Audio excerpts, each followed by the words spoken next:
ધર્મિષ્ઠા છે એ મારો વિષય છે. પંચતંત્રની વાર્તા જે છે એના બાળકોના જીવનનો અભ્યાસ મેં કર્યો છે. તો એની પ્રસ્તાવના છે તો આપણને ખબર છે કે પંચતંત્ર એ ભારતીય જે આપણી સંસ્કૃતિ છે પૂર્વ પ્રાથમિક. તો આપણી જે ભારતીય સંસ્કૃતિ છે તેનો નીતિ કથાનો પ્રાચીન ગ્રંથ છે. અને આ ગ્રંથ છે તે પંડિત વિષ્ણુ શર્મા નામના જે વિદ્વાન હતા તેમને લખેલો છે. તો આનો મુખ્ય ઉદ્દેશ છે મહિલા રૂપે જે રાજ્યનો જે રાજા અમર શક્તિ છે તેના જે મંદ બુદ્ધિના 3 બાળકો હોય છે એને સામાજિક રીતે, રાજનીતિમાં, સામાજિક વ્યવહારમાં બધી જ રીતે આગળ કરવાનો હતો. હોશિયાર બનાવવા માટે, વિદ્વાન બનાવવા માટેનું જે પંચતંત્ર છે તેનો મુખ્ય ઉદ્દેશ્ય હતો. આ ગ્રંથમાં કુલ 5 ભાગ, તંત્ર એટલે કે ભાગ છે. તો એનો પહેલો જે ભાગ છે તે મિત્ર સંપ્રાપ્તિ. તો એનો પહેલો ભાગ છે મિત્ર સંપ્રાપ્તિ એટલે કે સારા મિત્ર કેવી રીતે બનાવવા તેની વાત કરવામાં આવી છે. બીજો જે ભાગ છે તે મિત્ર ભેદ એટલે કે ખોટા જે માણસો છે એનાથી મિત્રો વચ્ચે કેવો ભેદ પડે છે તેની વાત કરવામાં આવી છે. ત્રીજો જે છે કાકોલુક્યમ વિગ્રહ એટલે કે ઝઘડાના કારણો, દુશ્મનોથી કેવી રીતે બચવું તેના વિશેની વાત છે. ચોથું જે છે તે લબ્ધ પ્રણાશ એટલે કે ખોટી રીતે તમે જે સંપત્તિ મેળવો છો કે તે કેવી રીતના નાશ પામે છે તેના વિશેની વાત છે. પાંચમું છે તે અપરીક્ષિત કારક એટલે કે વિચાર્યા વગર કાર્ય કરો ત્યારે એનું કેવું દુષ્પરિણામ મળે છે તેના વિશેની વાત કરવામાં આવી છે. અને પંચતંત્રની જે વાર્તા છે તેમાં પ્રાણીઓ, પક્ષીઓ, માનવો આ બધા જે છે એનો પાત્ર તરીકે ઉપયોગ કરવામાં આવેલો છે. તો મેં આ જે સંશોધન મારું છે એ મારા જે પૂર્વ પ્રાથમિક જે વિભાગ છે તેના મારા ખુદના વર્ગના અને સમૂહના જે બાળકો છે તેને ધ્યાનમાં લઈને મેં આ જે સંશોધન છે તે કરેલું છે.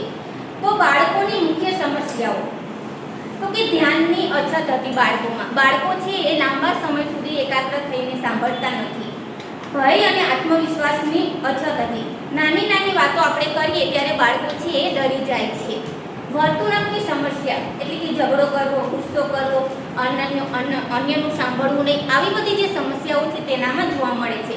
આ સિવાય નૈતિક મૂલ્યોની અજ્ઞાનતા એટલે કે પોતાના જે સાથી બાળકો છે તેની સાથે વહેંચવાની કે સહકાર આપવાની ક્ષમતાનો અભાવ હતો તેનામાં. અને ટેકનોલોજી ઉપર વધુ આધાર રાખેલો હતો એટલે એનામાં સત્ય, ઈમાનદારી, દયા આવા જે ગુણો છે તેનો અભાવ જોવા મળતો હતો. તો આ જે પહેલા મેં મુખ્ય સમસ્યાઓ છે તે જોઈ અને તેના પરથી પછી મેં તેનું સંશોધન કાર્યની રૂપરેખા બનાવી છે. તો કે ધ્યાન ન આપવું તો એના માટે હું બાળકોને રોજે રોજ અલગ અલગ વાર્તાઓ કહેતી હતી. તો ધ્યાન ન આપવા માટે મેં બાળકોને કાચબું અને હંસ છે તેની વાર્તા કહી હતી. તો જ્યારે કાચબું અને હંસ જાય છે ત્યારે કાચબાનું ધ્યાન ભંગ થાય છે અને પોતે નીચે પડી જાય છે, મૃત્યુ પામે છે. તેના વિશેની જે વાત કરી તે છે. બાળકોને ધ્યાન કેન્દ્રિત કરવા કેવી ટેવ પાડવી જોઈએ તેના વિશેની અલગ અલગ પ્રવૃત્તિઓ કરાવતી હતી મારા વર્ગમાં તે અને સમૂહમાં પણ. ઝઘડો કરવો મિત્રો સાથે મતભેદ તો આના માટે 2 બિલાડી અને 1 વાંદરો છે તેના વિશેની મેં બાળકોને વાર્તા કહી હતી. તો કે ઝઘડો કરવાથી શું નુકસાન થાય છે અને બેની લડાઈમાં ત્રીજો કેવી રીતના ફાવે છે તેના વિશે મેં આજે 2 બિલાડી અને વાંદરાની વાર્તા છે તે સમજાવી હતી. અને આ માટે તે લોકોને મેં સમૂહમાં પ્રવૃત્તિ કરાવતી હતી કે જેનાથી તે લોકોને મિત્રો સાથે આત્મીયતા કેવી રીતના કેળવાય તે લોકો સમજી શકે. ત્યાર પછી અસત્ય બોલવું તો કે બાળકો છે તે જૂઠું બોલતા હોય છે. તો એમને મેં વાઘ આવ્યો જે વાર્તા છે તે સંભળાવી હતી. અને તેમાંથી જે બાળક ખોટું બોલે છે તેનાથી તેને છેવટે શું નુકસાન થાય છે તે સમજાવ્યું હતું. અને જ્યારે બાળક મારી પાસે આવી અને સાચું કહે ત્યારે હું એ લોકોની પ્રશંસા કરતી હતી કે ના, તે સાચી વાત મને કરી છે. સહેલાઈથી ગુસ્સે થવું તો એના માટે સિંહ અને ઉંદરની જે વાર્તા હતી તે મેં કહી બાળકોને. તો કે સિંહ છે એ સહેલાઈથી ગુસ્સે થઈ જાય છે પણ ઉંદર છે એ એને કામમાં લાગે છે. એટલે કે બીજાને માફ કરવાથી આપણને ખુદને શું ફાયદો થાય છે તેના વિશેની એ લોકોને મેં વાર્તા દ્વારા સમજાવ્યું. અને આત્મવિશ્વાસનો અભાવ તો કે બાળકોમાં આત્મવિશ્વાસનો અભાવ હતો તો તેના માટે મેં કાગડાની જે ચતુરાઈ છે તેની વાર્તા બાળકોને કહી હતી કે કાગડાને જ્યારે તરસ ખૂબ લાગે છે અને કુંજામાં જ્યારે તે પાણી જુએ છે તો પાણી સુધી તે પહોંચી શકતો નથી તો પોતે પ્રયત્ન કરે છે, બાજુમાં જે કાંકરા હોય છે તેને તેમાં નાખે છે અને તેના દ્વારા પાણી ઉપર આવે છે અને પોતે પાણી મેળવે છે. તો કે આવી રીતના તે પોતે આત્મવિશ્વાસથી કામ કરે છે.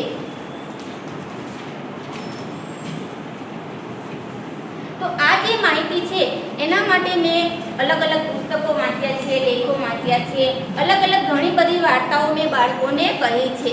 જ્યારથી મને આ ટોપિક આપવામાં આવ્યો હતો કે પંચતંત્રની વાર્તાઓ છે, તો મને ખુદને બહુ કન્ફ્યુઝ થતી હતી કે મારે આ કેવી રીતના શું કરવું એમ. તો હું તો પહેલાં એ જ વાત કરતી હતી કે પંચતંત્રની વાર્તાનું હું ડાયરેક્ટ તો કેમ કરી શકું, પણ આનું જે પરિણામ છે આપણે લાંબા ગાળે મેળવી શકીએ છીએ. તો એના માટે હું બાળકોને પછી ટીવીમાં વાર્તા બતાવવાનું ચાલુ કર્યું, ક્લાસમાં ખુદ વાર્તા કહેતી, સમૂહમાં પણ, અને ખાસ કરીને અમે અભિનય સાથે બધા જ ટીચરો છે એ અભિનય સાથે વાર્તા કહેવાની શરૂઆત કરી. તો અમે અભિનય સાથે જે વાર્તા કહેતા હતા તો એમાં બાળકોને ટીવીની વાર્તા કરતાં એમાં બહુ મજા આવતી હતી. અને જ્યારે હું બાળકોને પ્રશ્નોત્તરી કરતી ત્યારે બાળકો છે એ મને ખૂબ જ હોંશે જવાબ આપતા હતા કે આ વાર્તામાં કાચું અને હંસની વાર્તા છે, તો એમાં કયા કયા પાત્રો હતા, કયું પ્રાણી પાણીમાં રહે છે, કયું પક્ષી ઉડે છે. આવા બધા જ્યારે નાના બાળકો છે તો એમને એમના લગતા જ અમે પ્રશ્નો પૂછતા હતા અને બાળકો ખૂબ જ ઉત્સાહથી મને આન્સર પણ આપતા હતા અને વાર્તા પણ સાંભળતા હતા. હવે જે પરિણામ છે એ બાળકોને વાર્તાઓ કહી અને એના પરથી જે મને પરિણામ મળ્યું છે તો કે વર્તનમાં બદલાવ જોવા મળ્યો છે. બાળકોનું જે વર્તન છે કે સારું ન સારું કામની એમને ખબર નથી, સાચું શું ખોટું શું એ લોકોની એને ખબર નથી હોતી. તો મારા જ વર્ગનો એક જે બાળક હોય છે એ બીજાની પેન્સિલ લઈ લેવી, ખિસ્સામાં નાખી દે. બીજાની પેન્સિલ જોઈ ને બાજુમાં બેઠા હોય ને તો બીજાની પેન્સિલ છે બીજાના. તો મેં એકવાર જોયું એનો ખિસ્સો આમાં હું રોજે રોજ ચેક કરતી, બાળકોના દફતરમાં શું લાવે છે, એમની બેગમાં શું છે, એમના કંપાસમાં શું છે, આ બધું હું ચેક કરતી.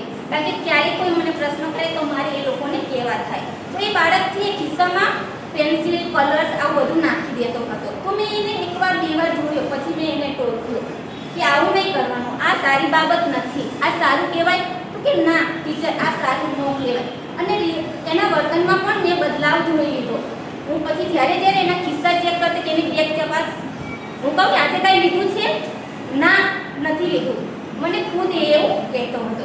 ત્યાર પછી મિત્રતા અને સહકાર છે તો એના દ્વારા બાળકોને એકબીજા સાથે સહકારની ભાવના કેળવવા માટે, તો મારા જ વર્ગની જે એક વિદ્યાર્થી છે એ એકલી રહેતી હતી. પહેલાં એ નર્સરીમાં હતી, નર્સરીમાંથી પછી મારા ક્લાસમાં શિશુ એકમાં એને લીધી હતી. તો પહેલાં આવે ને એટલે ખૂબ જ રડતી, કોઈ સાથે મિત્ર બનાવવાની કાંઈ જ નહીં. અને ધીમે ધીમે પછી હું એને કહેતી કે બેટા આમ નહીં, બધા સાથે બોલ, તું વાતો કર, મારી સાથે વાતો કર, મિત્ર બનાવ. તો એ ખુદ છે પોતે ધીમે ધીમે પછી બધાની અત્યારે ગમે તેની બાજુમાં બેસે છે, બધા સાથે વાતો કરે છે. નાસ્તો નહોતી કરતી, નાસ્તો કરતી થઈ ગઈ, વાતો કરતી થઈ ગઈ છે. તો આવી રીતના બાળક છે એમાં મેં મિત્રતા અને સહકારની ભાવના પણ લાવવાની પ્રયત્ન કર્યો છે.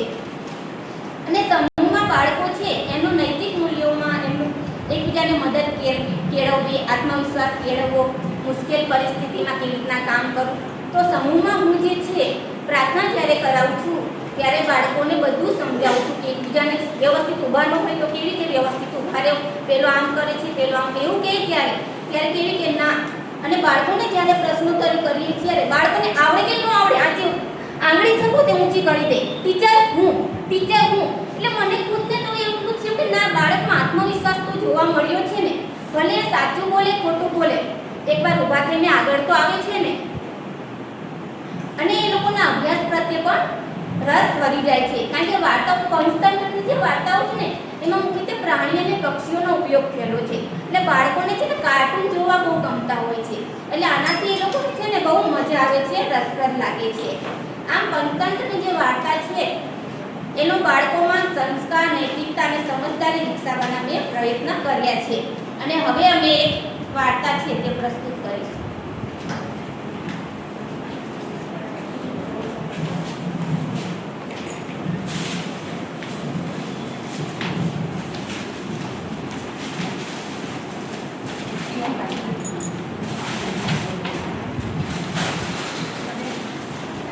ચાર બ્રાહ્મણ મિત્ર છે.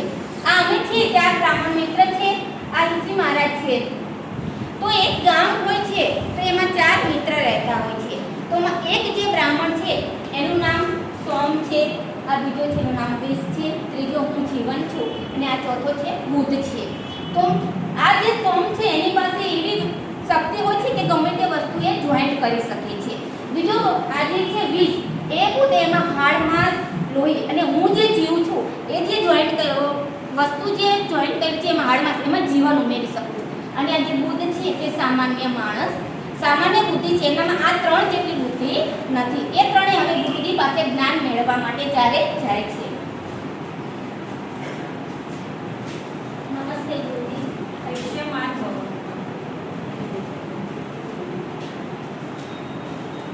અમે ચારેયને એવી વિદ્યા આપો કે અમે અમારા જ્ઞાન પ્રત્યે પૂર્ણ નિપુણ બનીએ. તથાસ્તુ.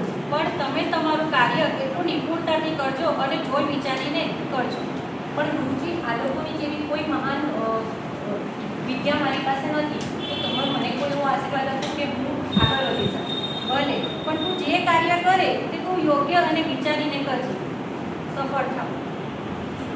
હવે ત્યાંથી તે ચારેય મિત્ર છે એ ચાલતા ચાલતા જાય છે. તો રસ્તામાં એક જંગલ આવે છે અને રસ્તામાં એ લોકોને કાંઈક એવી વસ્તુ જોવા મળે છે. અરે આ તો કોઈ હાડપિંજર છે, કોઈ પ્રાણીનું. હું આ હાડપિંજરને એક કરી અને આ પ્રાણીને હું સ્વરૂપ આપી શકું છું. હું આ હાડકા છે એમાં માંસ અને લોહી બોલીને એક પ્રાણી બની છું. તો આ જે છે પેલો એ હાડકાને ભેગા જોઈન્ટ કરી દે છે એટલે એ જે હાડપિંજર બની જાય છે સિંહનું બની જાય છે. આ તેમાં હાડમાં ઉમેરી દે છે. હું આમાં જીવ ઉમેરી શકું છું. આ જીવ છે એને હું જીવતો કરી શકું છું. ના ના ના, આવું ના કરશો. જો આ જીવતું થઈ જશે તો આપણને ખાઈ જશે. હું આ કરાવવા નથી માંગતો. ના, આ બંને તેમની વિદ્યાનો ઉપયોગ કર્યો છે તો હું પણ મારી વિદ્યાનો ઉપયોગ કરી શકતે. મારે જોવું જ છે કે આ જીવતો થાય છે કે નથી થતો. મારે મારી વિદ્યાનો ઉપયોગ કરવો જ છે. બરોબર, તમે તમારી વિદ્યાનો ઉપયોગ કરો તે પહેલા હું આ ઝાડ પર ચડી જાઉં છું. તમે તમારી વિદ્યાનો ઉપયોગ પછીથી કરજો. ઓમ તસ્મત જીવ સ્વાહા, ઓમ તસ્મત જીવ સ્વાહા, ઓમ તસ્મત જીવ સ્વાહા. અરે આ તો સિંહ બની ગયો. અરે વાહ!